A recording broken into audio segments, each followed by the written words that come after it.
আসসালামু আলাইকুম। আশা করি কথা ক্লিয়ার শোনা যাচ্ছে। আজকে একটা ভিডিও জাস্ট আমি করে রাখতেছি। এটা আমার পরবর্তীতে যদি কাজে লাগে, আমি আসলে কম মনে রাখতে পারি বিষয়গুলো। দ্যাটস ওয়াই আমি আমার সুবিধার জন্য ভিডিও করে রাখি বিষয়গুলো। তা বিসিএসের ক্ষেত্রে সায়েন্সের যে প্রিলি প্রস্তুতিটা, ওইটার মানে বেশ কিছুদিন অ্যানালাইসিস করা হলো বা মানে পড়লাম এই কয়দিন। টুকটাক চেষ্টা করছি, যে খুব বেশি ভালো পড়ছি তা না, বা একবার পড়লে বা দুইবার পড়লে আসলে মনে থাকে না, অনেক পড়া আর কি, বা অনেক কনসেপ্ট লাগে। তাও তুলনামূলক যারা সায়েন্স ব্যাকগ্রাউন্ড মেডিকেল স্টুডেন্ট, যেহেতু আমি আশা করি একটু হলেও তো পরিচিত লাগছে পড়াগুলো, দু একটা বিষয় বাদে আর কি। তাই এই প্রিলি প্রস্তুতির জন্য যে বিষয়গুলো থেকে প্রতি বছর মোটামুটি কোশ্চেন আসে ইনভেরিয়েবলি আর কি, এই বিষয়গুলো আমি যে 100% ইম্পর্টেন্ট লিখে রাখছি। ঠিক আছে, মানে 100% ইম্পর্টেন্ট মানে কি, এই বিষয়গুলো পড়তেই হবে। সহজ কথা, না পড়ে সায়েন্স যাই পড়ি এগুলো পড়লাম না, বা এখান থেকে কোনোটা বাদ থাকলো, তাইলে আসলে হইল না। এগুলো পড়ে বাকি সব আর কি। সো আমি সুন্দর করে ক্যাটাগরাইজ ভাগ করছি 100%। আর এই যেগুলো মার্ক করা, এগুলো হচ্ছে একদম পড়তেই হবে, মানে এগুলো বাদ দেওয়ার কোনো অপশনই নেই। দাগানো নাই মানে কি, ওইগুলো লাগবে, বা যেগুলো বেশি দাগানো সেগুলো সবচেয়ে ইম্পর্টেন্ট আর কি। ঠিক আছে, ওকে। আমি একটা করে জাস্ট রিডিং দিয়ে দিচ্ছি, এরপরে আমি উদাহরণ দেখাবো, প্রতিটা জিনিস উদাহরণগুলো ভালো করে দেখাবো। ঠিক আছে, ওকে। নেক্সট চলে আসি। ফিজিক্স আমি 4টা ভাগে ভাগ করছি। একটা আছে ফিজিক্স, কেমিস্ট্রি, আর একটা আছে যে বায়োলজি, আর একটা আছে আধুনিক বিজ্ঞান। আধুনিক বিজ্ঞানের ভিতরে ভূগোলের পড়াশোনাও চলে আসবে। সো যেটা ভূগোলেও আশা করি সুবিধা হবে। ভূগোলটা যদি প্রস্তুতি না শুরু করে নিই, আশা করি কাজে লাগবে আমার পরবর্তীতে। ফিজিক্সের ক্ষেত্রে একদম 100% ইম্পর্টেন্টের প্রথমে শুরু আসি। ইন্টারে পড়ছিলাম একটা বক্স, মেডিকেল অ্যাডমিশন টেস্টে লাগতো, যে বিভিন্ন প্রকার তড়িৎচুম্বক তরঙ্গ, তরঙ্গ দৈর্ঘ্য প্লাস ওর একটা ব্যবহার, ওর একটা বক্স আছে কিন্তু, তাই না? ওই বক্সটা একদম গুরুত্বপূর্ণ, মুখস্থ রাখতেই হবে। উদাহরণ যদি দেখাতে চাই তাহলে হচ্ছে এটার কথা বলতে যাচ্ছি আমি। তড়িৎচুম্বকের উদাহরণের যে বক্সটা, এই যে গামা রশ্মি, এর ব্যবহার কী কী, ক্যান্সার, বিসিএস একবার আসছে অলরেডি। রঞ্জন রশ্মি নিয়ে বিসিএসে কয়েকবার কোশ্চেন আসছে, যে টিভি থেকে কোনটা নিঃসৃত হয়, তারপরে সবচেয়ে ক্ষতিকর রশ্মি কোনটা, তারপরে যে ইউভি কোন স্তরে থেকে বায়ুমণ্ডলের, এটা আসছে ওই যে স্ট্রাটোমণ্ডলে থাকে, তারপরে যে জালটা একটু একদম 100% ইম্পর্টেন্ট। সবচেয়ে বেশি ইম্পর্টেন্ট এই বক্সের ভিতরে সেটা আছে এই তিনটা: আইআরের ব্যবহারটা, মাইক্রোওয়েভের ব্যবহারটা, বেতারের ব্যবহারটা। স্পেশালি এমআরআই, টিভিটা বিসিএস অলরেডি চলে আসছে, মাইক্রোওয়েভ আসছে, সবই আসলে গুরুত্বপূর্ণ। এই কয়টা আর কি। এই জন্য এইগুলো একদম ভালো করে মনে রাখতে হয়। সো এই বক্সটা একদম ইচ অ্যান্ড এভরি প্রতি বছরই কোশ্চেন আসে। আচ্ছা, আরেকটা কোশ্চেন এইখানে লেখা আছে, প্রাথমিক বর্ণ কয়েকবার আসছে বিসিএস, সবাই জানি প্রাথমিক বর্ণ কি। ওই যে সুনীল, আসল, RGB দিয়ে মনে রাখি, তাই না? রেড, গ্রিন, ব্লু, এই তো আর কি। যাই হোক, নেক্সট টপিকে চলে আসি। সো এই বক্সটা মোস্ট। নেক্সট, বিভিন্ন যন্ত্র, মানে পরিমাপের বিভিন্ন যন্ত্র, যে কোন যন্ত্র দিয়ে কী মাপি, এমন কোনো বছর নাই যেখান থেকে মোটামুটি কোশ্চেন আসে না। এই যে উড়োজাহাজের গতি নির্ণয় করি, ট্রাকোমিটার। আর্দ্রতা, হাইগ্রো। তরলের ঘনত্ব, হাইড্রো। এরকম এই যেগুলো দাগানো সেগুলো মোস্ট ইম্পর্ট্যান্ট আর কি। যেমন বৃষ্টি মনে থাকে না আমার, রেইনগোস, এই যে কৌণিক দূরত্ব, সেক্সট্যান্ট, সূক্ষ্ম সময়, ক্রনোমিটার। সো এই বিষয়গুলো একদম ভালো করে মনে রাখতে হবে। ঠিক আছে, ওই যে একটু আগে যেটা বললাম না, যে টেলিভিশন দেখে এই কোশ্চেনটাই কিন্তু আসছে, যে টেলিভিশনে কোন তরঙ্গ, যে রেডিও ব্যবহার করা হয়। লাগবেই আসলে এই বিষয়গুলো। ঠিক আছে, এই কোশ্চেনে বিসিএসের যে উড়োজাহাজে কোন গতি, উড়োজাহাজের গতি ট্রাকোমিটার। সো এই বক্সটা একদম ভালো করে মনে রাখতে হবে। এই বক্স পরিমাপের বিভিন্ন যন্ত্র। ওকে, টোটাল 2টা টপিক আমরা মোটামুটি বুঝতে পারছি।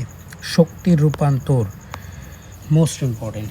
আচ্ছা, আমি ফার্স্ট অফ অল এইটা পড়ছি MP3 plus preceptor digest question bank থেকে, আর ফেনমস জব সলিউশনস থেকে আমি কোশ্চেন সলভ করেছিলাম। সো এখানে কিছু বক্স আমার ভালো লাগছে। যাই হোক, শক্তি রূপান্তরের MP3 70 নাম্বার পেজে ভালো করে দেওয়া আছে রেটেস্ট্রিশন। আমি জাস্ট উদাহরণ দেখানোর জন্য, আমার 4টা জিনিস খুবই কম মনে থাকে, দ্যাটস আমি ওইটা একটা উদাহরণ দেখাই। তাহলে এই 4টা জিনিস জাস্ট কি বলবো।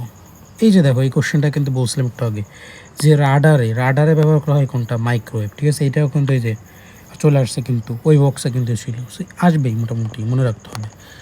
নেক্সট চলে আসো, যেটা বলতে চাচ্ছিলাম এই যে মানে কোন শক্তিতে রূপান্তর করে। যেমন এই যে মাইক্রোফোন আর লাউড স্পিকার দুইটা উল্টা জিনিস। এই মাইক্রোফোন দিয়ে আমরা কী করি, শুনি, তার মানে কি শব্দতে কনভার্ট করে দেয়, তাই না? কিসে? তাহলে এটা হচ্ছে যে লাউড স্পিকার মাইক্রোফোন, লাউড স্পিকারে আসছে শব্দ শোনা যায়, তার মানে কি করবে, তড়িৎকে শব্দতে কনভার্ট করে হচ্ছে লাউড স্পিকার। জাস্ট উল্টা জিনিস হচ্ছে মাইক্রোফোন। আবার ঠিক এরকম দুটো ব্যতিক্রম, এরকম দুটো কনফিউশন হচ্ছে ডাইনামো বা জেনারেটর। জেনারেটরতে আমরা কী করি, যখন কারেন্ট চলে যায় তখন আমরা জেনারেটর ইউজ করি, মানে কি আমরা হচ্ছে তড়িৎ উৎপাদন করি। সো এটা হচ্ছে যান্ত্রিক থেকে তড়িৎ শক্তি রূপান্তর করি আমরা। ওকে, আর মোটরের কাজ কি, জাস্ট উল্টা, তড়িৎকে যান্ত্রিকে কনভার্ট করি। তা আমি উদাহরণ দেখানোর জন্য এই চারটা সবচেয়ে কম মনে থাকে, দ্যাটস এটা আমি মনে রাখার চেষ্টা বলবো, এইটা মনে রাখতে হবে। তার মানে এটা না যে এইটাই লাগবে, ঠিক আছে। ওই যে একটা কিন্তু বলেছিলাম যে যন্ত্র, দেখো ওই যে একটা চলে আসছে, সমুদ্র গভীরতা কোনটা, ফেদোমিটার দিয়ে মাপা হয়। যাই হোক, সো এই তিনটা জিনিস, আশা করি আমরা তিনটা জিনিস বুঝতে পারছি। এরপরে চলো এরপরে হচ্ছে বিভিন্ন কালচারের ভিতরে আসছে যে বিভিন্ন কালচার, যেমন সেরিকালচার, পিসি কালচার, ঠিক আছে। মানে ইচ অ্যান্ড এভরি প্রতি বছর এখান থেকে কোশ্চেন আসে। আমি দুইটা জায়গা থেকে কোশ্চেন আসি, পিসেপ্টার কোশ্চেন ব্যাংক প্লাস MP3 থেকে। সো আমরা একটু ফার্স্টে দেখি,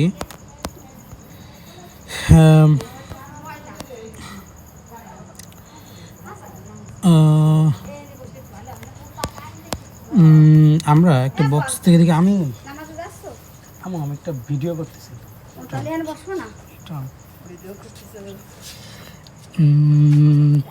এরপরে বিভিন্ন কি বলছিলাম ভুলে গেলাম, সরি, বিভিন্ন কালচার, তাই না? আচ্ছা, কালচারটা দেখাচ্ছি। এই যে এই উদাহরণ, এইটা আর কি প্রত্নতত্ত্ব, মানে জীবাশ্ম আর কি, যে মানে কি এপিকালচার। বিশেষ কয়েকবার এই কোশ্চেনটা আসছে যে মৌমাছি এপিকালচার। আর এটা আমি মনে রাখি কীভাবে, ওই যে অ্যাপিস ইন্ডিকা, ইন্টারে পড়াইতে এটা। সো অ্যাপিস ইন্ডিকা হচ্ছে মৌমাছির বৈজ্ঞানিক নাম। সো অ্যাপিস থেকে এপিকালচার আসছে। পিসি মানে মৎস্য, ওই যে পিসিমাদে আমি মনে রাখি এটা। রেশম সেরি, এটা আমি মনে রাখি। হর্টিকালচার, ওই যে হর্টিকালচার থাকে না। তারপরে অ্যাভিস, ওই যে অ্যাভিস মানে পাখি, অ্যাভিকালচার। সো এত কিছু বোঝাতে চাচ্ছি না, মেন কথা হচ্ছে কি এই বক্সটা একদম মনে রাখতে হবে, প্রতি বছর কোশ্চেন। সেই যে এপিকালচার, ঠিক এই কোশ্চেনটা যে কত বছর আসছে, জাস্ট কী বলবো আর কি। তাই হোক, নেক্সট চলে আসি। সো আশা করি আমরা চারটা বিষয় বুঝতে পারছি। কালচার, এই যে এই কোশ্চেনটা চৌম্বকের প্রকারভেদ, ওই যে ইন্টারে মেডিকেল অ্যাডমিশন টেস্টে লাগতো যে বিভিন্ন প্রকার চৌম্বক আছে। একটা আছে তোমার এই যে প্যারাচুম্বক, ডায়াচুম্বক, ফেরোচুম্বক, বাতাস কোন টাইপের, পানি কোন টাইপের, তাই না? এগুলো লাগবে, মনে রাখতে হবে। তারপরে হচ্ছে পরিবাহী, এই তিনটা উদাহরণ। এই যে পরিবাহী কী কী আছে, অপরিবাহী কী কী, অর্ধপরিবাহী কী কী, আর পরিবাহী কী কী। এই সেমিকন্ডাক্টর বা অর্ধপরিবাহী কিন্তু একটু বেশি মনে রাখতে হবে, কারণ সেমিকন্ডাক্টর দুই প্রকার, একটা আছে পি টাইপ, একটা আছে এন টাইপ। এই পি টাইপ মানে হচ্ছে তোমার পর্যায় সারণীর গ্রুপ নাম্বার 13, আর এইটা আছে গ্রুপ নাম্বার কত, 15, তাই না? এই গ্রুপ নাম্বার 13 আমরা একটা শর্টকাট দিয়ে মনে রাখি, ওই যে না পারলে এসো সবাই বিকালে, ঠিক আছে। আর এটা মনে রাখি কীভাবে আমরা, ওই যে গ্রুপ নাম্বার 15, ওই যে তোমার না পারলে এসে সবাই বিকাল, সরি, এইটা হচ্ছে তোমার এনজোজি। আর পি টাইপ হচ্ছে মনে রাখা হচ্ছে কি, ওই যে বর এলো গেল ইন্ডিয়া থাইল্যান্ডে, যাই এত বলতে যাচ্ছি না, এটা অন্য সময় বলা যাবে। মেন কথা হচ্ছে কি, এই পরিবাহী, অর্ধপরিবাহী, অপরিবাহী, এই তিনটা বক্স ভালো করে মনে রাখতে হবে। সো এটা ইম্পর্টেন্ট। এরপরে শঙ্কর ধাতুর বক্স, এটা মানে কি বলবো, আগে এই কোশ্চেনটা বেশি আসতো, এখন যদিও একটু কম আসে। তারপরে যেটা আমি এটা পরে দেখাচ্ছি, ফিশন, ছোটো টপিক, বাট প্রতি বছর মোটামুটি ইনভেরিয়েবলি কোশ্চেন আসে। পারমাণবিক চুল্লি কয়েকবার কোশ্চেন আসছে, ইউরেনিয়াম মেনলি, কোনটা বেশি ব্যবহার করা হয়, কোনটা তোমার হচ্ছে যে বেশি থাকে কোনটা, বা চুল্লিতে কোনটা ব্যবহার করি, মডারেটর কোনটা, নিউটনকে শোষণ করে কোনটা, সবই লাগবে। এই রিসেন্ট 50 BCS-এ এইখান থেকে তোমার 2টা কোশ্চেন আসছে প্রতি বছর। আচ্ছা, এরপরে চলে আসি নবায়নযোগ্য শক্তি, কত যে ইম্পর্টেন্ট, এটা জাস্ট কী বলবো। আর একদম সহজ কোশ্চেন আসে গ্রিন হাউস, আর একটা মাঝে মাঝে ইনভার্টার আসে শব্দের বেগ, ওই যে 3টা কঠিন তরল বায়ুতে কোনটা কত একটু ম্যাথ আসে ছোটোবেলা যে ম্যাথগুলো করতাম, P is equals to V square by I, W is equals to PT, ওই টুকটাক। ঠিক আছে, আমি একটু জাস্ট দেখাইনি কী কী বললাম। ওয়েট, এটাতে বলছি ও আচ্ছা, এটা তো বলছি আর কি MP3 কথা। এই যে শঙ্কর ধাতুর যেটা তোমার খুবই গুরুত্বপূর্ণ, যেমন এই কোশ্চেনটা যে পিতল, পিতল আমি মনে রাখি দাঁত দিয়ে, দাঁত তোমার হচ্ছে কি দস্তা, তামা, তামা দস্তা, দাঁত। এই পিতল বিশেষ মানে 5 থেকে 6 বার আসছে যে পিতলে কোনটার মিশ্রণ, পার্সেন্টেজ সহ লাগবে। সো এই বক্সটা আমি প্রিসেপ্টারের কথা বলতেছি, বক্সটা একদম 100%। স্টেনলেস স্টিল একবার পরীক্ষাতে চলে আসছে, ইস্পাত পরীক্ষাতে আসছে। আসলে কি এই সব জিনিস আসবেই, সহজ কথা, এটা মনে রাখতেই হবে। ওকে, নেক্সট চলে আসি তোমার আর একটা কথা, ওই যে নবায়নযোগ্য শক্তি। নবায়নযোগ্য শক্তি এই যে জাস্ট উদাহরণ মনে রাখবো, আমরা তো জানি যে শক্তি কখনো শেষ হবে না সেটা।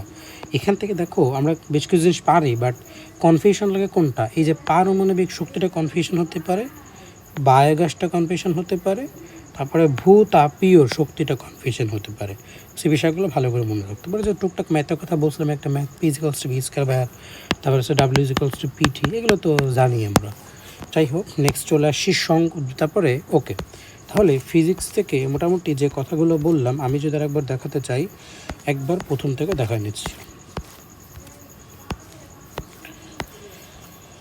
তাহলে একদম প্রথমে আসছে বিভিন্ন প্রকার যন্ত্র, কোন যন্ত্র দিয়ে কী করি, যেমন হচ্ছে তোমার এই ভূমিকম্প মাপে কী দিয়ে, সিসমোগ্রাফ, অথবা ওই যে সিসমোগ্রাফ যেটাকে বলে, তাই না, ওইটা। তারপরে তোমার হচ্ছে রক্তচাপ মানে মিটার, বৃষ্টি রেইন গেজ স্কেল, তারপরে তো এই যে আরও কিছু আছে।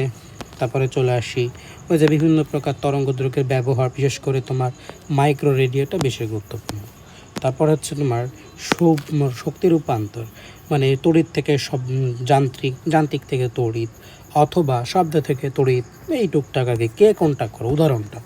তারপরে বিভিন্ন প্রকার কালচার, এইটা মানে লাগবেই, প্রতি বছর আসবেই, এপি কালচার, পিসি কালচার, ঠিক আছে। তারপরে এখানে MP3টাও আছে।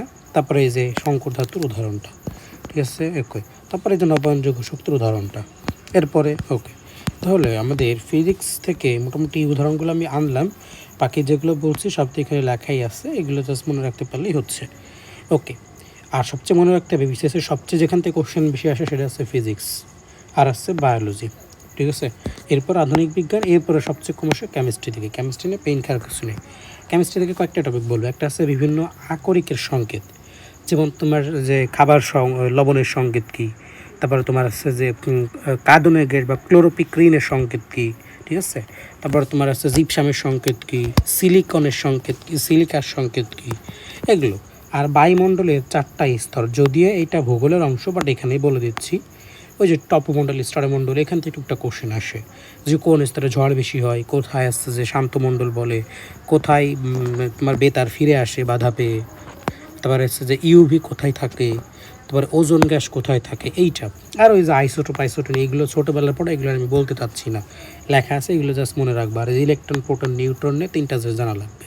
একটা মোবাইল হয়তো বলতে পারে এটার ইলেকট্রন নির্ণয় করো, ঠিক আছে। তা উদাহরণ যদি দেখাতে চাই একটু, আমি জাস্ট একটু দেখা দিই, যেহেতু আমার কাছে পিকচার আছেই। এই যে দেখো বিভিন্ন প্রকার সংকেত, যদি এখানে সব নয়, যেমন এই দেখো এটা আসছে সোডিয়াম অ্যাসিডেট, বিশেষ 2বার আসছে এই কোশ্চেনটা। মানে সাবানের সংকেত কোনটা, সাবান তো এটা, তাই না। তোমার আসছে যে CH3 COON আর কি। তারপর আরও আছে যে চুনা, জিপসাম পরীক্ষাতে একবার আসছে। তারপরে খেয়াল করো ফিটকিরি 3বার আসছে মনে হয়। তারপর আছে তুতে, সবই লাগবে আসলে এখানে, ঠিক আছে। ওকে, তোরা যে দেখো আইসোটোপ, এই যে কথা বলছিলাম, এটা লাগে আর কি। সো এই বিষয়গুলো আসলে আসবে এই পরীক্ষাতে, মনে রাখা লাগে। এইবারে চলে আসি, এই যে দেখো কাঁদুনে গ্যাসের অপর নাম কি, ক্লোরোপিক্রিন, ঠিক আছে, এই যেটাই বলছিলাম সংকেতটা। আর হচ্ছে এই যে বায়ুমণ্ডলের 4টা স্তর, তাকে এই কোশ্চেনটা আসছে যে ওজোন স্তর কোন স্তরে থাকে। তাই যে আমরা জানি, ইন্টারে পড়ছিলাম, এটা লাগতো তোমার স্ট্রাটোস্ফিয়ারে, ওজোন কোথায় থাকে, তোমার স্ট্রাটোস্ফিয়ারে থাকে, হ্যাঁ। তারপরে এইটা পরীক্ষাতে আসছে যে বেতার তরঙ্গ কোথায় ফিরে আসে, তারপরে তোমার যে সকল উল্কা কোথায় পুড়ে যায়, এই সবই কোটাকুটি বিশেষে কিন্তু চলে আসছে। এই জন্য এই বিষয়গুলো একটু ভালো করে জানা লাগবে। সো রসায়নটা সবাই আমি বলবো কি একদম লাস্টে পড়তে, কারণ এটা একদম লেজ ইম্পর্টেন্ট আর কি, আমার কাছে পার্সোনালি মনে হয়েছে। সো বেশি পেন খাওয়ার দরকার নাই, আমরা জাস্ট ফিজিক্সটা গুরুত্ব দিব। এরপরে চলে আসি বায়োলজিতে। বায়োলজি থেকে সবচেয়ে যেখান থেকে বেশি কোশ্চেন আসছে সেটা হচ্ছে তোমার মাইক্রোবায়োলজির যে পার্টটা আছে, বিশেষ করে ভাইরাস ব্যাকটেরিয়া, বাট এখানে ভাইরাসটা গুরুত্ব দিব স্পেশালি। নিচের কোনটি তোমার হচ্ছে ভাইরাস ঘটিত জ্বর নয়, বা নিচের কোনটি ভাইরাস ঘটিত নয়, মানে যেগুলো RNA ভাইরাস, DNA ভাইরাস, মানে ভাইরাস খেয়ে ফেলতে হবে সহজ কথা। এখান থেকে ডেঙ্গু নিয়ে আবার কম করলে 6বার কোশ্চেন আসছে মোটামুটি। তো ডেঙ্গু নিয়ে যে টুকটাক কী টাইপের ভাইরাস, RNA ভাইরাস, জ্বর, একটি টুকটাক এই আর কি। হেপাটাইটিস নিয়ে আর কি, এটা তোমরা জানি যে অল হেপাটাইটিস হচ্ছে কি তোমার RNA এক্সেপ্টাস হেপাটাইটিস বি ভাইরাস আর কি। তারপরে পানি ফিকোরাল রুটে কোনটা যায় আর কি, তোমার মুখে মানে খাবারের মাধ্যমে যা আছে তোমার আছে A&E আর কি, তাই না? তারপর হচ্ছে যে নিরাপঘাতক কোনটা, করে সি, কারণ দেয়ার ইজ নো ভ্যাকসিন। ওকে, যাই হোক, ভাইরাস গেল। এরপরে তবে আমি যেটা বলবো, তোমরা বায়োলজি থেকে পড়ার শুরুতে একদম প্রথম এই যেটা পড়বা সেটা হচ্ছে মাইক্রোবায়োলজি পার্টটা। ওকে, এরপরে খাদ্য পুষ্টি চ্যাপ্টার খুবই গুরুত্বপূর্ণ, বিশেষ করে আমিষের যে পার্টটা আছে, যে কোনটা এসেনশিয়াল অ্যামিনো অ্যাসিড, কোনটা নন এসেনশিয়াল অ্যামিনো অ্যাসিড, আর ভিটামিনের একটা বক্স আছে যে কোনটা পানিতে দ্রবণীয়, কোনটা পানিতে দ্রবণীয় নয় বা তেলে দ্রবণীয়। তারপরে ভিটামিন বি কমপ্লেক্স উদাহরণ প্লাস এদের রোগগুলো। মেনলি বায়োলজি থেকে রোগ আসে, রোগ রিলেটেড যা আছে। সো এইটা একটু মাথায় রাখতে হবে। ওকে, তো আমি জাস্ট দুইটার দেখায় আমরা ভূগোলে চলে যাচ্ছি। ভূগোলে যদিও যাওয়ার কিছু নাই, আমার কাছে কিছু নাই। ভূগোল থেকে আমি জাস্ট উদাহরণ দেখা দিচ্ছি। এই যে ভাইরাস নিয়ে DNA ভাইরাস, RNA ভাইরাস উদাহরণ পড়বা। আর এই যে ভাইরাস ঘটিত ডিরেক্ট চলে আসে যে কোন টাইপের, ট্রিমান রোগ কোন টাইপের, তারপরে তোমার COVID-19 কী টাইপের ভাইরাস, এইটাই যে কোনো চারটাতে বলতে পারে যে কোনটি তোমার ভাইরাস ঘটিত নয়, এইরকম আর কি। ঠিক আছে, এবার এই যে আমিষ, অ্যামিনো অ্যাসিড, তোমার এসেনশিয়াল এই 8টা, যদিও আরও 2টা এক্সট্রা আছে বাচ্চাদের, আর্জিনিন, হিস্টিডিন, এটা ডাইজেস্ট দেওয়া আছে হিসেবটা কোশ্চেন ব্যাংকে। যাই হোক, সো মিলাই পড়বো আর কি। সো এই দুটো আর কি। এরপর লাস্ট টপিক সেটা হচ্ছে আমাদের যেটা বলতে চাচ্ছিলাম, তোমার একদম যেটা আর কি থাকে সেটা হচ্ছে ভূগোল থেকে বা আধুনিক বিজ্ঞান যদি ভূগোলও কাজে লাগবে, যে এটা এখান থেকে ভূগোল থেকে গ্রহ উপগ্রহ, জোয়ার ভাটা বিশেষ করে, তারপরে প্রাকৃতিক দুর্যোগ, 2টা কোশ্চেন একদম আসবেই। ভূমিকম্প, সুনামি, 2টা থেকে মোটামুটি আসেই। চন্দ্রগ্রহণ, সূর্যগ্রহণ, বিভিন্ন রেখা, কর্কটক্রান্তি, মকরক্রান্তি রেখা, অক্ষরেখা, নিরক্ষরেখা, তারপর ওদের অ্যাঙ্গেলসগুলো, ঠিক আছে? সো এই বিষয়গুলো একটু ভালো করে মনে রাখতে হবে। সো আমি এখানে যেগুলো লাগবে সবগুলো ভালো করে দেখানোর চেষ্টা করছি। এখন আমি জাস্ট আরেকবার ক্লিয়ার করে দেখাই দিচ্ছি, যারা লেখা বুঝতে পারেন এতক্ষণ ধরে, জাস্ট একটা স্ক্রিনশট রেখে দিলেই হচ্ছে। আমি একটু দেখাই দিচ্ছি। ওকে, সাজেশনটা এই যে এটা, এই যে সুন্দর করে এই বিষয়গুলো হচ্ছে কি একদম তার পড়তেই হবে। এরপরে যা ইচ্ছে তাই পড়তে পারো। এখন কোশ্চেন করতে পারে কোথার থেকে পড়বো, পড়ার জন্য আমি যেটা বলি, আমার কাছে যেটা মনে হয় সবচেয়ে ভালো বুদ্ধি, সেটা হচ্ছে কোশ্চেন ব্যাংক পড়বো। কোশ্চেন ব্যাংক অবভিয়াসলি প্রিসেপ্টর্স আমার কাছে ভালো মনে হয়েছে। আমি একটাই পড়ছি, আর কিছু জানি না, যদিও ব্যাখ্যা সহ। এই ব্যাখ্যা থেকে কিন্তু পরবর্তী বিশেষে কোশ্চেন আসে। এরপর আমরা চলে আসবো MP3-তে। MP3 থেকে আগে আমরা কোশ্চেন পড়বো, কোশ্চেন পড়ে দেন আমরা রিডিং পড়বো, ঠিক আছে? কারণ কোশ্চেনটা আমরা রিডিংয়ে দাগায় রাখতে পারবো যে কোন লাইন থেকে আসছে। সো আগে রিডিং পড়লে কিন্তু বুঝবো না যে কোন লাইনটা গুরুত্বপূর্ণ বা কোন লাইনটা কম গুরুত্বপূর্ণ। সো আগে কোশ্চেন, তারপরে রিডিং। এই কোশ্চেন রিডিং ওইখানে দেওয়া আছে।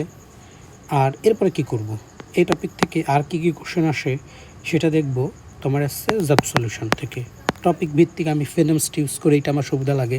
আলটিমেটলি কী হয় জানো, যে এই কোশ্চেন ব্যাংক মানে তোমার এই যে MP3-তে যে কোশ্চেন আর জব সলিউশনের কোশ্চেনের ভিতরে 95% একদম সেম, 5% বা 2-3% একটু একটা কম বেশি থাকে আর কি। এই জন্য জাস্ট দেখি যাতে সুইটে না যায় আর কি, সহজ কথা। তাহলে কোশ্চেন ব্যাংক, MP3 আর জব সলিউশনের জন্য আমি ফেনমসটা ইউজ করি, ঠিক আছে? তো এই 3টা জিনিসই সায়েন্সের জন্য পড়লে হয়ে যাচ্ছে।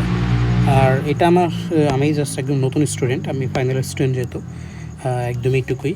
আর এর চেয়ে যদি ভালো কোনো আইডিয়া থাকে অবশ্যই আমাকে জানানোর অনুরোধ রইল। আপাতত আজকে এই পর্যন্তই আর কি।